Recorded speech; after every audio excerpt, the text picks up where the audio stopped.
recruited him. We tried to get the best person. We got a man that you'll hear in a second has done an amazing job with respect to Social Security. He's running it, and he's running it like nobody ever even dreamt possible. And it's the 90th anniversary right now of Social Security. So today we celebrate that 90th anniversary of one of the most significant pieces of legislation ever signed into law, the Social Security Act of 1935, and we're going to make it stronger, bigger and better, really doing a job.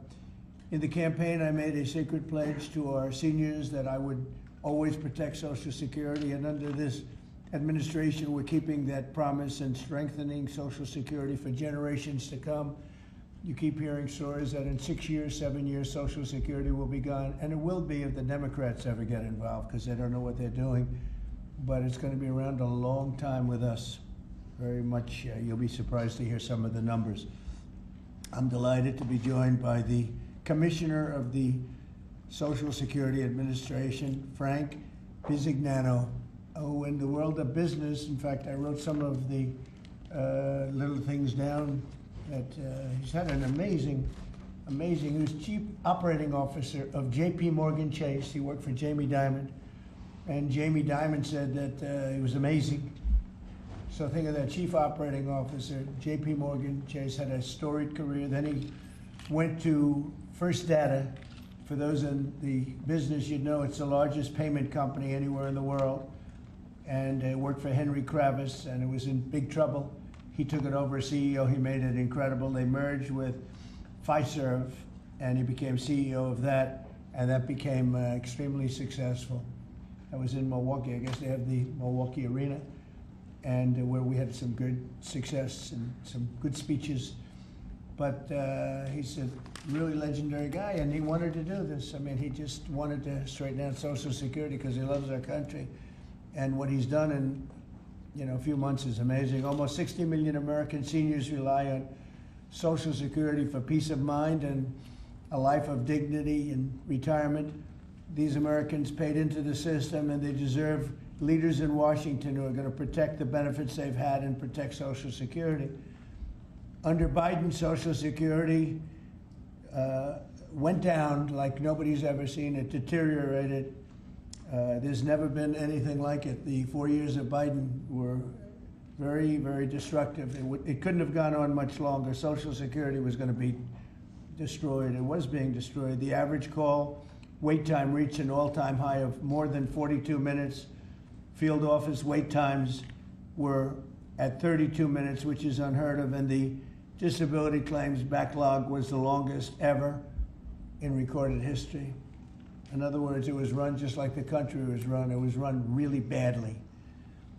But I'm pleased to report that under our leadership, and Frank in particular, the changes he's made and what he's done is sort of a miracle. Sort of like what happened with the country as a whole. Field office wait times are now down 30% since last year, and it looks like it's going to a total record number. And the record was set in a long time ago when the world was a lot different place. We're gonna beat that record. Call wait times are down 73% while serving twice as many customers per day. The disability claims backlog is down 26%, and seniors now have 24/7 online access to their accounts, which they never had before, whereas under Biden, the website was down 29 hours a week. For maintenance purposes. It was essentially not open very much. They were always maintaining it, but they didn't know what the hell they were doing. They had a person running that had no idea what they were doing. Among my very first acts was to order all government employees to return to the office or be removed from the job, which means our Social Security offices are now open for full business hours 5 days a week. So unlike being shut down all the time, we're open at record levels also. We're making it really great for the people that want and demand Social Security, and they paid into the system. They deserve it. Last month, I signed one big, beautiful bill and allowed no tax on Social Security for our great seniors, okay? So how's that? Not bad, right? No tax on Social Security for our seniors. And to protect our benefits, we've already kicked nearly 275,000 illegal aliens off of the Social Security system. These are people, many of them have already left the country, and yet we were sending them checks all the time. And 275,000, and that number is now even larger than that, Frank. It's an unbelievable job. And what that's doing is making the system strong. It's making it strong. Biden never kicked anybody off. Everybody joined. And we're carrying out historic deportations to remove many more illegals committing Social Security fraud. It's the Social Security fraud that was taking place at levels that nobody's ever seen. We cleared 12.4 million names listed in the Social Security database over 120 years of age. Think of that. So we had 12.4 million names where they were over 120 years old. Is that right? That's a hell of a statement. I have a feeling, Dan, that's not really gonna, that really didn't happen, did it? So you have 12.4 million names listed in the Social Security database that were over 120 years of age, meaning you were breaking records, because I've never heard of anybody at 125. There were nearly 135,000 people listed who were over 160 years old, and in some cases getting payments. So somebody's getting those payments, and we're after that. We're also fighting the menace of inflation to make life more affordable for American seniors, and we've ended Biden's inflation nightmare. So we had the worst inflation in the history of our country, and now our inflation is down to a perfect number, a beautiful number, hardly any at all. And yet our country is taking in tens of billions of dollars and trillions of dollars, actually trillions of dollars in tariffs. You know all about it. It's been amazing. They say, why are we taking in so much money? Last week they found $29 billion and they couldn't figure out where it came from. I said, check the tariff shelf. And they said, how did you know that's where it came from? We're taking in billions and even trillions of dollars in tariffs, paid by other countries who, frankly, were taking advantage of us for many, many years. And they were doing that to us, but our people didn't know it. We didn't have smart business people.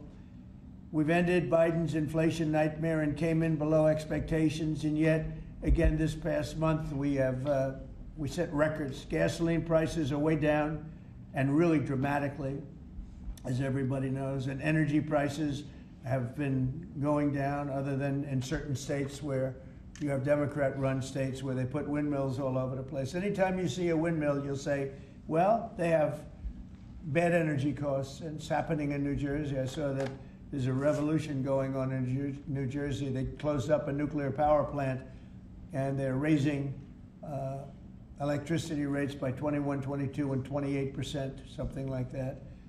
And you're going to have a new governor in New Jersey. I tell you what, you have a good man running in the Republican Party. He'll get him down. But what they've done is they've killed so many good sources of energy for very expensive windmills and lots of other things that don't work. 401ks and retirement accounts are soaring, and the stock market is setting record highs. Almost every day we're going record highs, and yet we're taking in hundreds of billions of dollars in tariffs. So it's turned out that Trump was right and they were wrong. A few smart people knew what was going to happen. A few of us were right. So we're going to keep the fighting going. We're going to make America's seniors every single day. We're going to fight for them. We're going to make them richer, better, stronger in so many different ways. But Social Security is like pretty much the one that we think about, and we love it, and we love what's happening with it. And it's going to be good for 90 years and beyond. Again, you were given only a short period of time. Social Security was supposed to be like down. Had they won the election, Social Security would have defaulted during Biden or Kamala's election, whoever they so chose. Two beauties. And now what I'd like to do is ask Frank to say a few words. Again, this is a man with a really storied past. He's one of the most successful anywhere in the world. What he did at J.P. Morgan Chase and what he did for Henry Kravis and all of the others are like legendary stories. And he just wanted to do this.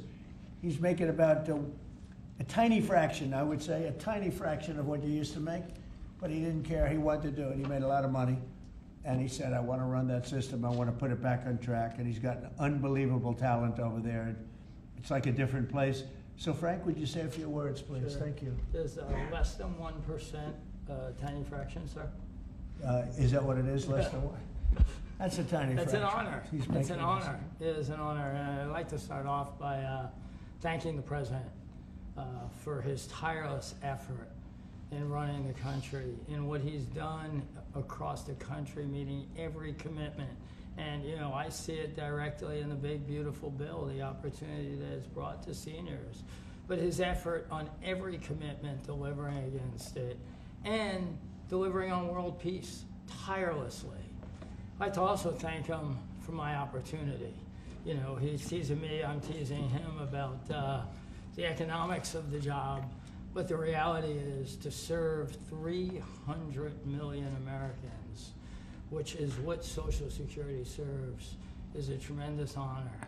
And him putting that faith in me and building what I believe, and I think I have a right to say it, is the best leadership team ever assembled in the White House and in the cabinet.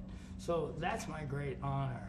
So I come here and get the opportunity to serve the American public in a manner that I never imagined in my life. And what we found was the opportunity to fix a foundation. The reality is, people talk about 72 beneficiaries. I talk about over 300 million Americans with a Social Security number that we must protect through the system. And when you look at what we talk about in eliminating Social Security numbers that were live in the system, they could carry fraud through the whole system. So the first thing was root out fraud, waste, and abuse. But while doing it, the best way to be more efficient is provide more accurate payments and better service. And you heard the numbers. I think the most staggering number is that we had a website that was down 29 hours. This will be a digital-first agency, and we are building my SSA accounts. That's the digital account. And we have a bold goal of 200 million Americans to have a digital SSA account by the end of next year. It will happen. Just like we had a bold goal of single-digit wait time on the calls when they were at 40 minutes. And we did that. This is my 100th day. We did that within 90 days, right? Get the web up and running, bring technology to our field offices, use digital presence to answer and serve the American public. That's the job. When we do all that, then we'll really know the answer to if we have a hole, right? I was presented in my second week on the job with $18 billion in errors by the Inspector General. It was public. In less than a month, we solved $9 billion of it. So that's the type of swift action we can take, right? You see the things like the big, beautiful bill for the seniors. You see better digital services. You see field office wait times down. If you make an appointment to have a field office visit, it now happens in 6 minutes. Unprecedented. We are serving more people and delivering more than was ever delivered before in a manner with the highest possible quality, and we've just begun. You should expect this to be a great digital-first agency. My commitment to make this happen is as deep as the President's commitment to make the world a great place. And you see the fabulous job happening here across America and what he's doing in the world. You should expect Social Security, just like the President. I thank him for making America great again. It's happening. Social Security will be great again. You have my commitment. Thank you, Mr. President. Thank you very much, Frank. I'm going to sign the new proclamation, please. Sir, this is a proclamation both commemorating the 90th anniversary of the Social Security Act, the signing of the Social Security Act, and also the incredible accomplishments of your administration. fixing and promoting and safeguarding Social Security. And it also obviously mentions the fact that as part of the One Big Beautiful Bill, a vast majority of our senior citizens are no longer paying taxes on their Social Security benefits, as you promised in your campaign and as you delivered for the American people. That's a big factor, isn't it? Huh? Yes, sir. That's great. I think they're very happy about it, too. They're very happy about a lot of things. Good job, Frank. Thank you, sir. And Frank has brought with him some of the most talented people in business, and they were making a lot of money, but they made a lot of money. They had money they didn't have to make anymore, and they just want to do this. They want to have our country become strong and good, and that's what's happening. And we're doing that in a lot of locations, a lot of areas. You deal with some of the people that are commissioners, that are secretaries of state, secretaries of treasury and of commerce, people that were really, really successful people, and they gave all that up to make a very small amount of money. They don't even consider it a fraction. You say 1%, less than 1%. That's pretty good. That's a big pay cut. But Frank is one of the most outstanding of all. His career has been incredible, and you just have to look at what happened at J.P. Morgan Chase and look at what happened with First Data. First Data was the biggest company of its kind in the world, but it was not going to make it. He went in, and it became a tremendous success, and merged into another company, and he became the head of that company. Then he said, let me go save Social Security, because as big as that stuff is, it's small potatoes compared in terms of numbers, right? In terms of numbers, these are big numbers. Government numbers are big numbers. So I want to thank everybody for being here, but I'm really proud of you, Frank. And here's your proclamation, and let's take a look at what that looks like. Signed by the human hand. For a change. That's good, right? Do you have any questions for Frank? How about questions for Frank? For Frank? Mr. President? Yes, on Social Security. Please. First and foremost, this was a major campaign promise that you had for 2023. It was one of the first Agenda 47s that you put out. It was titled, "We Must Protect Medicare and Social Security." Why was this important for both of you to get done, and given the fact that it'll impact millions of lives? Well, it was very important to me because I knew how Social Security, I've been hearing about it for years, long before I came to office, that it was really going to die very shortly, and I had to put somebody outstanding in. And I was talking to him on a business sense once, and I said, this guy's amazing. And he said, I'd love to help you with Social Security, because it's sort of what he does. You know, he takes troubled entities and turns them around, and he did some of the biggest messes in the world, and Social Security in a certain way, I guess, you reported it all the time. In 4 or 5 years, it's going to go bust, but not anymore, it's not. And he's got it turned around so well. The proclamation helps. All of the things we've done help. And he's finding such tremendous fraud where we have illegal aliens. We have people that don't even exist on Social Security now. They don't exist. And what it does, it makes it totally secure and powerful for the people that are on it and need it. And we're very proud of the job he's done, one of the best. Kara Castro from Lindell TV. How are you today, sir? Democrats like Bernie Sanders and Elizabeth Warren continue to peddle the lie and the claim that you're trying to cut Social Security, despite your repeated promises to protect it. Why do you think they keep pushing this misinformation and literally terrorizing the elderly in America that sadly keep watching the very misleading mainstream media? I love your question. I should have called you almost first, but I love his questions also, always. But it's such a good question. It's so vicious what they do. Elizabeth Warren said she was an Indian. We call her Pocahontas. She's a liar. She lied her whole career. Based on the fact that she was an Indian, she was able to get into certain colleges, get certain jobs, get into certain universities to work there. She's a liar and a mean person. She's a nut job. I watched her the other night. She's all hopped up endorsing a communist in New York City, and she was all excited and jumping up and down. She's got to take a drug test. She really does. She's got to take a drug test. There's no way somebody can act that way and be normal. What she's done to our financial institutions, she destroys people. Do you know that you had a lot of great banks in the Midwest, and banks that loaned to farmers and others, and they went out of business? She put them out of business. Stone cold mean. banks that were open 150 years, family banks that supplied the farmers and manufacturers and others, and she put them out of business. She's a mean, horrible human being. Bernie Sanders is Bernie Sanders. I don't mind him so much.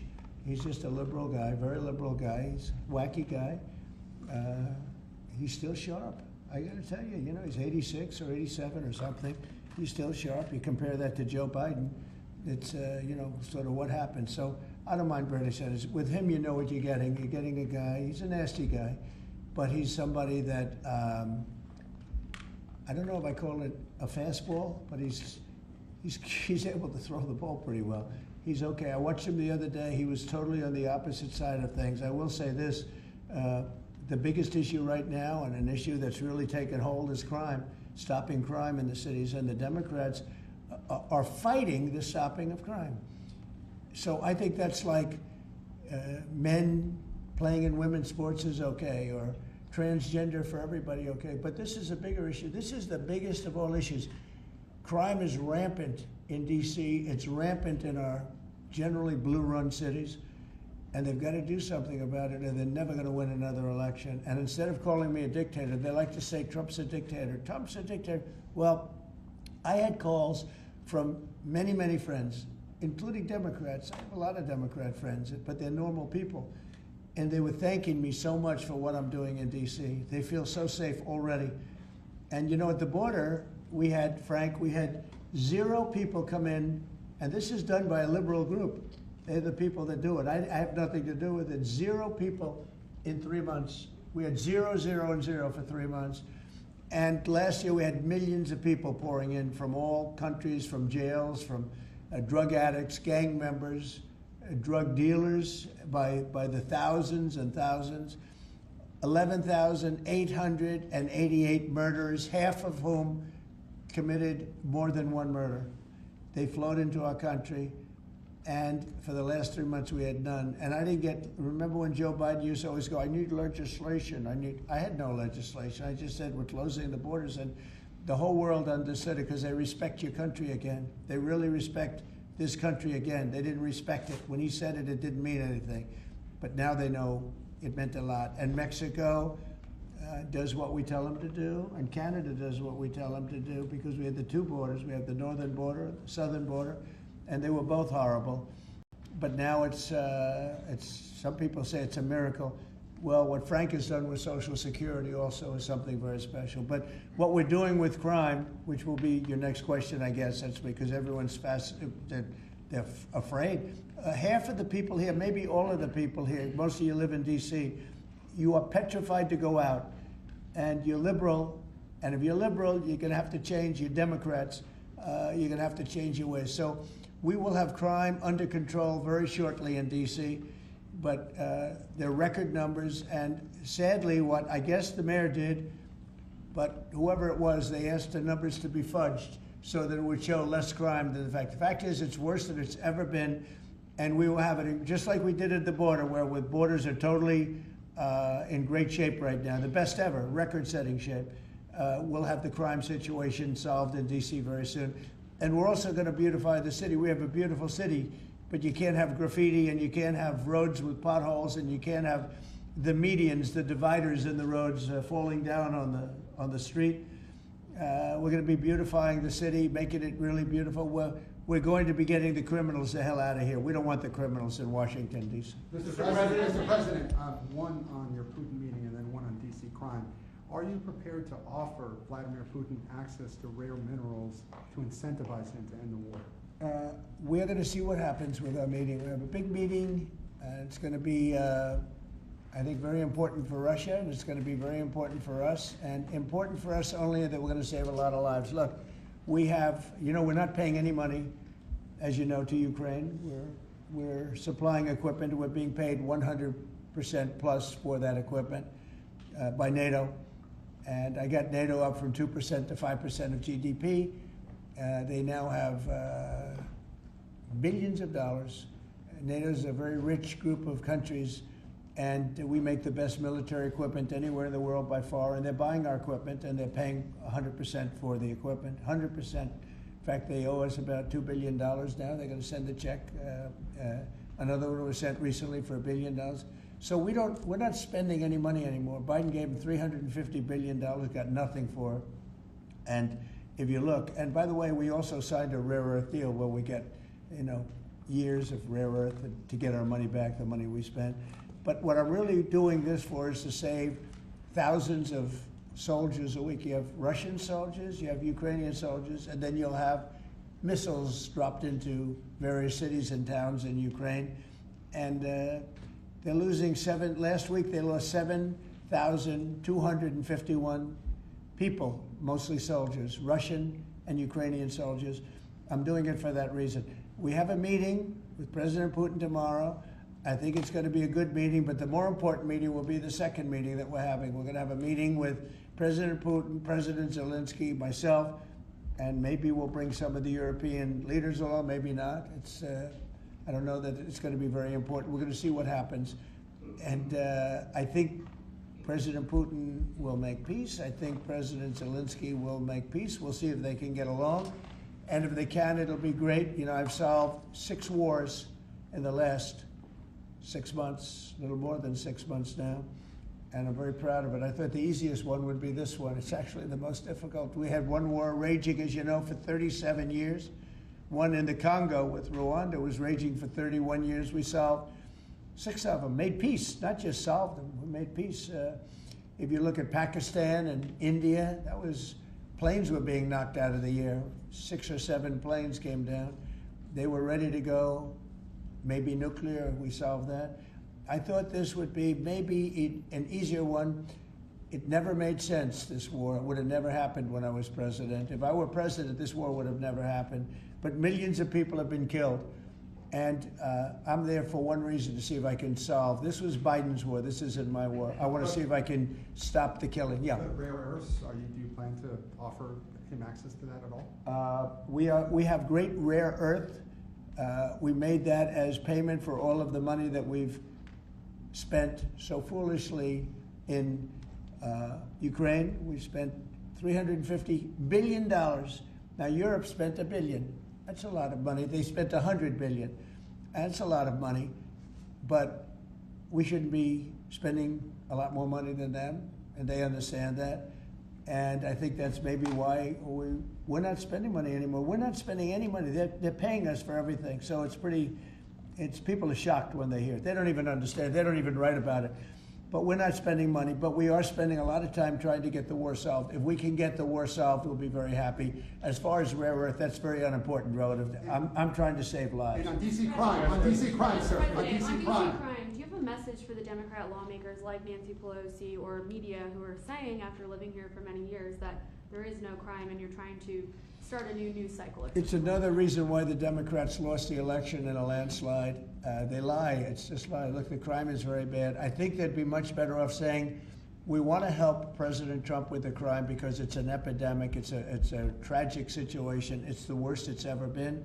And we want to help President Trump with the crime, as opposed to, he's a dictator. He's a dictator. People are so happy to see our military going into D.C. and getting these thugs out. As you know, we arrested a lot of people yesterday. We arrested a lot of people today. We're getting people that have arrest records that you wouldn't believe. 28 arrests, 15 arrests, brutal, brutal people. And we're going to have to do something about this cashless bail, because people shoot somebody, they kill somebody, and they're out on the street in less than an hour.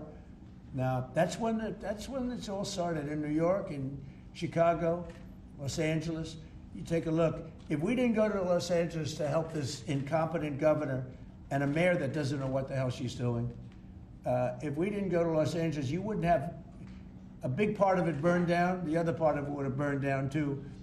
You would have not had, I don't think you would have been able to have the Olympics. We have the Olympics. I have a lot at stake with that, because I'm the one that got the Olympics. I got it in my first term, and I was saddened because I got it for what would be my third term, okay, which turned out to be second term. And the Olympics, it's a great honor, but I felt badly because I said I won't be president when the Olympics came. Well, through circumstance, I am president. I want to make sure the Olympics is great, the World Cup is great, and the 250, maybe the most important of all, is the 250-year celebration is great. So what's happening is we will work very hard. You would not have had, I don't believe that if I didn't send in the troops, I don't think you would have had Los Angeles in condition to have the Olympics. I think you would have had to tell them, I'm sorry, you're gonna have to go someplace else. And if you look at the police commissioner or the sheriff, he said, we really needed them. Thank God they were here. We really needed them. That was the first 2 or 3 days. After we solved their problems, then he said, well, I think we could have maybe done it. No, he was told what to say. He said, you go back to your files and see what he said. He said, thank goodness they came. If I didn't go and put our military there, or National Guard in that case, and we'll go military if we have to, but the National Guard went there. They were very effective. If we didn't do that, I don't think you would have had the Olympics in Los Angeles. The place would have been just like the 25,000 houses that burned down, where, by the way, the governor ought to focus on getting their permits. You know, the federal permits are given. Those are the hard ones, and they were given a long time ago. People can't rebuild their house because they can't get permits from the state and the city, and they ought to focus on that because it's very upsetting. I went there right after the fires. I walked the streets and I met a lot of great people that want to rebuild their homes. We took care of it from the federal standpoint, but they're not taking care of it from the city standpoint, the mayor and the governor. They're not getting their permits. They can't build their houses. Mr. President, on DC crime. Go ahead, please. Mr. President, thank you. Do you think this summit and the incentives for peace you are putting on the table could end up rewarding Putin for his invasion of Ukraine? And what kind of signal do you think that could potentially send to other aggressors? No, I don't think it's a reward. I think that what we have is a situation that should never have started, should have never started. It didn't start under me, and for 4 years it wasn't even discussed. And I could see it was going to happen after I left. I could see what was happening. Everything that we did was wrong. Everything that was done was wrong. Everybody's to blame. Putin's to blame. They're all to blame. This is a war that would have never happened. The other question on LA, Mr. President, earlier today, the Washington, D.C. police chief issued an executive order allowing metropolitan police officers conducting traffic stops to notify federal immigration and customs enforcement about undocumented immigrants that they encounter. Yet the city has a long-standing pro-immigration policy, including allowing non-citizens to vote in local elections. Which is ridiculous. And limiting cooperation with federal immigration agencies. Right. Did your administration pressure the D.C. police chief to review and repeal these policies? And will you require other cities to roll back similar policies to avoid possible federal takeover of local law enforcement? So what you're saying is that it was a very positive thing. When they stop people, they find they're illegal, they report them, they give them to us, etc. That's a very positive thing. I have heard that. It just happened. That's a great step. That's a great step if they're doing that. Yeah, I think that's going to happen all over the country. We want to stop crime. I think if the Democrats aren't strong on this issue, they won't be able to do it. I think this is a bigger issue than all of the other ridiculous things that they, like open borders. Well, open borders is bad. Open borders has caused a lot of this problem, allowing millions and millions. I think 24 million people were allowed to come into our country. Many of these people from prisons, from jails, from mental institutions. This was the Biden policy. And I don't believe it was him. He was never there before. It was the people that encircled this very beautiful desk, the Resolute desk. Radical left lunatics who were smart, but radical left. And I'm very happy to hear what you just said, because I've heard that. And Mr. President, on LA, if I may, the mother of a 15-year-old California boy who was briefly detained at gunpoint in a case of mistaken identity. The LAUSD superintendent says that surveillance video shows armed agents wearing police and border patrol insignia. Given the National Guard, the Border Control, ICE agents, they're not trained in local policing. What specific steps are you taking to ensure that young people are not put in harm's way with these types of operations? Yeah, what they are trained in is common sense, and they're very tough people. And they have great common sense, and they are highly trained. I heard the mayor of LA was saying, oh, they're not trained this way. I heard this character from, where was he from? They talk about him as a candidate. He's got no chance. The governor of Maryland, I watched him this morning saying that the governor of Maryland, yeah, they say maybe he'll be a president. He's not presidential timber at all. But I heard him today talking about how the National Guard or the military is not trained in police, but they're trained in common sense, and they're trained in not allowing people to burn down buildings and bomb buildings and shoot people and all of the things. They've done a great job. Again, if we didn't send them, and very importantly, if we didn't send them into Los Angeles, the rest of Los Angeles would have been burned down to the ground. When you look at Minnesota, Minneapolis, I sent them into Minneapolis because the governor wouldn't make the call. If I didn't do that, you wouldn't have a Minneapolis. It wouldn't be, I don't think it would be existent today. You remember the famous scene burning over the CNN anchor's shoulder? He said, everything seems to be very peaceful. And behind him, the whole city's burning down. So you had the whack job governor who ran for vice president and made a fool out of himself. You would have had, I saved that city, I'll tell you, I saved that city. So the bottom line is these are very tough people that are trained in a thing called common sense, and they're also trained in doing what we're talking about right now. And you watch crime stop, but you wouldn't have Los Angeles, it wouldn't be existent today. We would have had to cancel the Olympics if I let that go on. Mr. President, will you pressure Israel to allow journalists into Gaza to cover the humanitarian efforts the U.S. is pursuing? And I'd like to see that happen, sure. Would you pressure? I would like to see it happen. I would be very fine with journalists going in. It's a very dangerous position to be in, if you're, as you know, if you're a journalist, but I would like to see it. And on tariffs, Brazil, Mexico, and Latin America are getting closer to China, and they say it's partly because of the tariffs you're imposing those countries. Are you concerned them getting closer to China? No, not at all. I'm not concerned at all. They can do what they want.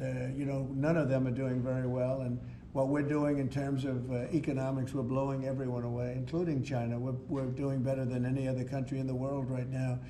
Brazil has been a horrible trading partner in terms of tariffs. As you know, they charge us tremendous tariffs, far, far more than we were charging them. We weren't charging anything, essentially. And Brazil has some very bad laws happening where they took a president and they put him in jail, or they're trying to jail him. And I happen to know the man, and I will tell you, I'm pretty good at people. I think he's an honest man. I think what they've done, this is really a political execution that they're trying to do with Bolsonaro. I think that's terrible. But they also treated us very badly as trading partners for many, many years. One of the worst countries on earth for that. They charged tremendous tariffs, and they made it very difficult to do anything. So now they're being charged 50% tariffs, and they're not happy, but that's the way it goes. Mr. President, on DC crime, sir, on DC crime, are you concerned at all that some federal officers that are helping DC police might be being pulled away from other high priority assignments? Like what? Like what? Terrorism, for example. Oh, really? Terrorism? They'll stop terrorism as part of what they're doing right now. No.